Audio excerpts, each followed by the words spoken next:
or most things climbing.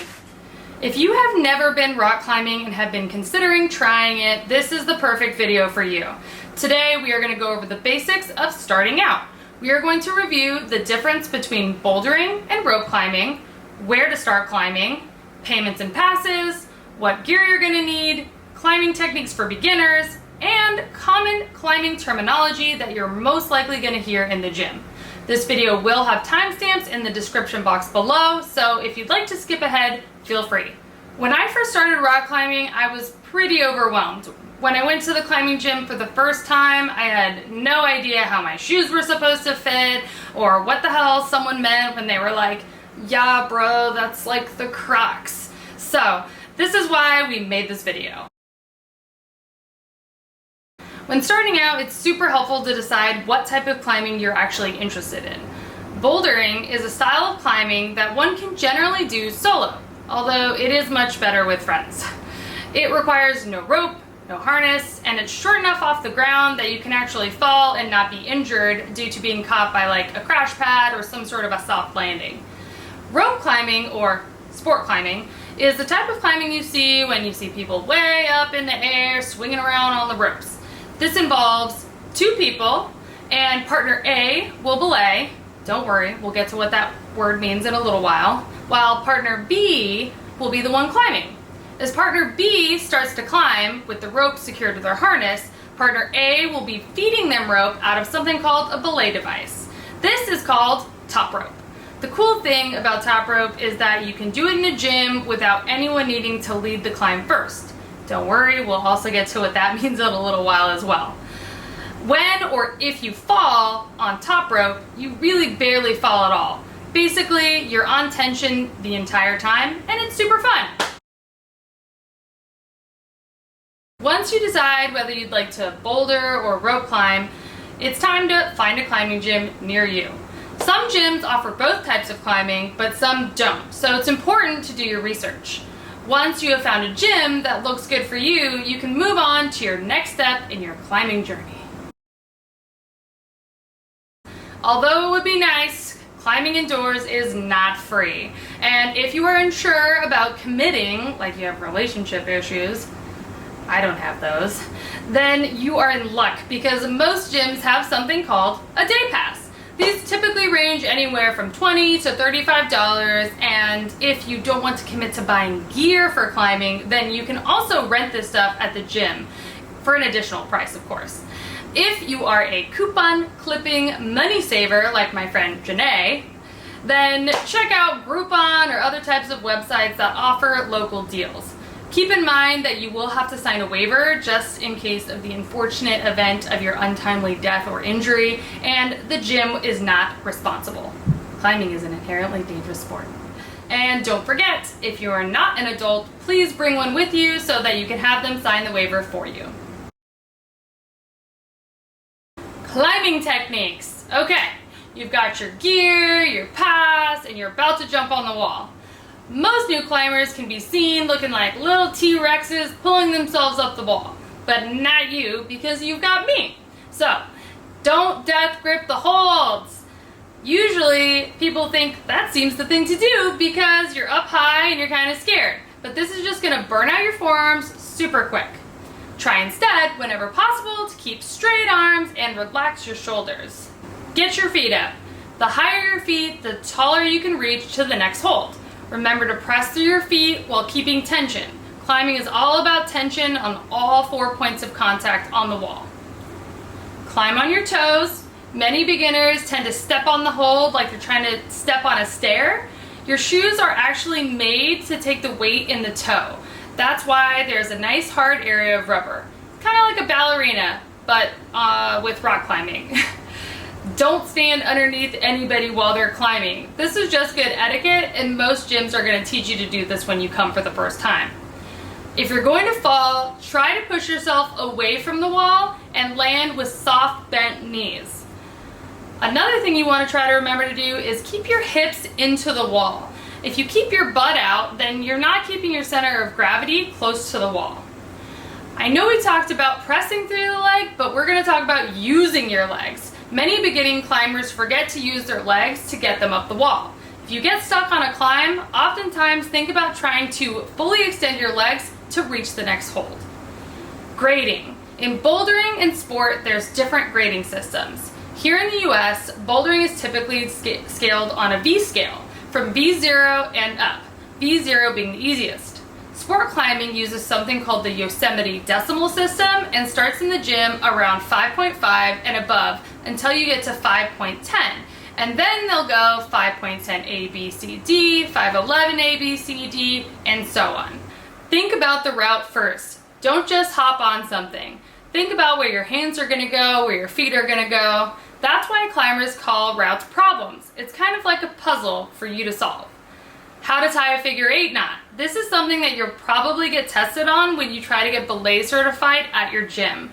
We'll actually be posting a short, quick clip on how to do just this. We will attach the link in the description box below. If you've decided to start your climbing journey with bouldering, then you're in luck. You're not going to need that much gear. The first thing that you're going to need are a pair of climbing shoes. This is a climbing shoe. They come in many different types, but for your first pair, you're going to want a pair that isn't too aggressive. And what I mean by that is some of the shoes you're going to see are shaped more like this. This is for more of an experienced climber, and you'll get there. But for now, you're going to want something that's relatively flat and comfortable enough to wear through multiple climbs. You're going to want it to be snug, definitely not loose, but something that you could wear all day. The next thing you're going to need is a chalk bag. This is a chalk bag. Again, comes in many different types, and you're going to be able to put chalk in here. You're going to just get some sort of like workout chalk. They sell it at REI or any of those types of adventure outdoor stores. And you can either use the strap to hold it around your waist, you can clip it to the back of your pants or your harness, or you can just leave it on the ground if you're bouldering. The last thing you're going to need for bouldering is a pair of nail clippers. Nail clippers. Many people don't realize this, but when you go climbing, you're going to want to have short nails, unless you enjoy the sound of nails on a chalkboard.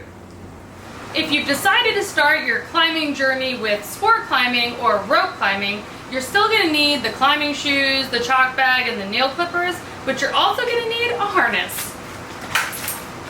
This is a harness. You can get them at the same stores where you get the chalk and the climbing shoes, like REI or other stores like that. And they come in a lot of different sizes, from extra small to extra large. But you're just going to want to make sure that you get a harness that when you pull this strap, it can go tight enough to be quite snug, because this is what's going to keep you safe when you're going up the wall.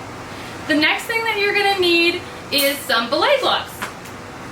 These are belay gloves. They're actually not a necessity, but I like to have them as a belayer because it stops the rope from causing some rope burn from the friction on your hand while you're lowering people down. So again, not necessary, but I like to have them. The other thing that you're going to need is a belay device. There's two types. The first one is called a gree-gree. This is a gree-gree. This is my favorite personal choice because of the fact that it has a auto-locking mechanism. So you actually put the rope in here and attach this to your harness, and there's an auto lock so that if your person climbing falls, it's actually going to catch them. You should always still keep your hand on the rope, but it is a safer option. The other type of belay device is a ATC. This is a belay device as well. You put the rope through here and attach it to your harness. This is completely reliant on the belayer to stop the rope from falling through this device. As you can see, there is no auto-locking mechanism on here. So you're going to want to make sure that you pay very close attention if you're using one of these so that you can keep your climber very safe. Another thing that you're going to need or want if you're a lady is a hair tie.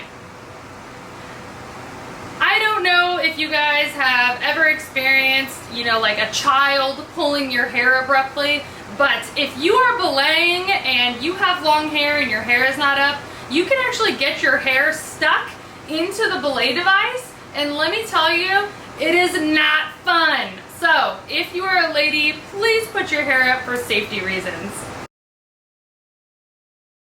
So one of the things that got me the most when I first started climbing was going into the gym and people coming up and talking to me and saying words that I had no idea what they meant, and I would just like nod my head and smile like I knew what they were talking about. So we're going to talk climbing terminology. What's lead climb? Lead climbing is a style of climbing that is required when there is not a top rope already set up. When you go outside or in the gym, there's going to be options, and what you're going to see is there's going to be bolts in the wall, and attached to those bolts, if you're in a gym, are going to be some quick draws. Those are, it looks like a rope with 2 carabiners on each end. One end is connected to the bolt and one end is hanging free. The climber with the rope is going to lead the climb, and as they climb up, they are going to clip into each one of those quick draws. That is what is called lead climbing. What's belay? So belaying is the person who's on the ground. You can lead belay or you can top rope belay. Either way, you are the person controlling the rope through a belay device and keeping your climber safe. What's a crux? The crux! The crux is the hardest part of the climb. This is the part that everyone's like, oh, that's the crux. That means that that is the most difficult part of the climb. This can be at any point in the climb, and it's usually determined by the person climbing it. What's beta mean? So, beta, often unsolicited, is advice from other climbers on how to do the climb. Some people will be like, hey, what's the beta on that? And they're basically just asking you for your advice on how you were able to finish that climb because they're still having trouble figuring it out. What's a flash? Flashing is when you climb something for the first time and you go right up it without having to stop or try it again. What's jug? Ooh, a jug is when you find a hold that's nice and deep and you get your hand on it and it just feels so good. What's a crimp? A crimp is where when your hand is on the hold, it's really hard to fit your whole hand on there, so you have to crimp your fingers to be able to hold onto it. What's a sloper? A sloper is where you can't really hold onto it more than just having your hands around it, and it doesn't really feel secure. You're pretty much on a slope. What's slab? Slab is a style of climbing that typically has no prominent features, and it's usually inclined to where you're kind of leaning into the wall and putting your weight onto these different portions of the climb.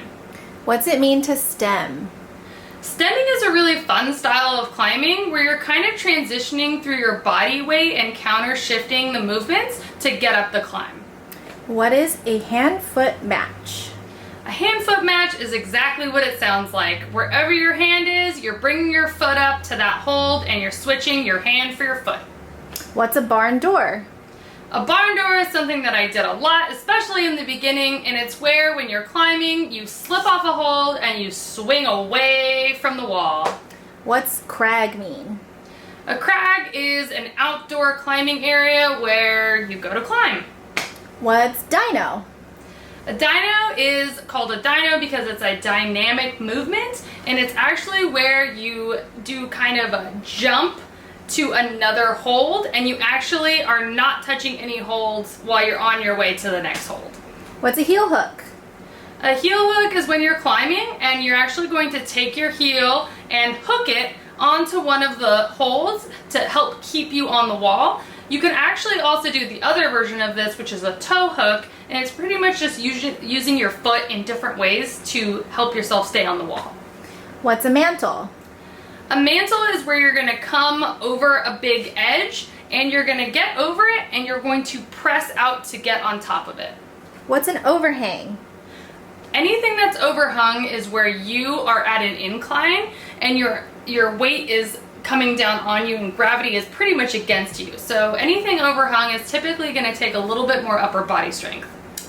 What does send mean? Sending is sending. It's doing the climb, sending the climb. What's it mean to smear? Smearing is a very interesting thing to explain, but basically you're trying to get up the climb and there's no hold and you're pretty much just smearing your foot against the wall to try to get up the route. What's a spotter? A spotter is usually in bouldering or when someone's lead climbing before they've clipped in. This person is going to stay underneath the climber just to the side so that if they fall, they're going to actually guide that person's fall and make sure that they land either on the pad or don't hit their head. What does top out mean? Topping out is actually for bouldering, and it's in some gyms and it's not in some. Sometimes the finish is just touching two hand to the last hold, but topping out is where you can actually go up and over the wall or up and over the rock when you're outside. What's an undercling? An undercling is a type of hold where you're actually going to hold underneath it and you're going to actually press up and out to keep the tension on the wall. Thank you so much for watching our video. If you are getting into climbing, I hope this video helped you. Our goal is that everyone feels included and welcomed when they start climbing. Follow us on Instagram at climber_trash.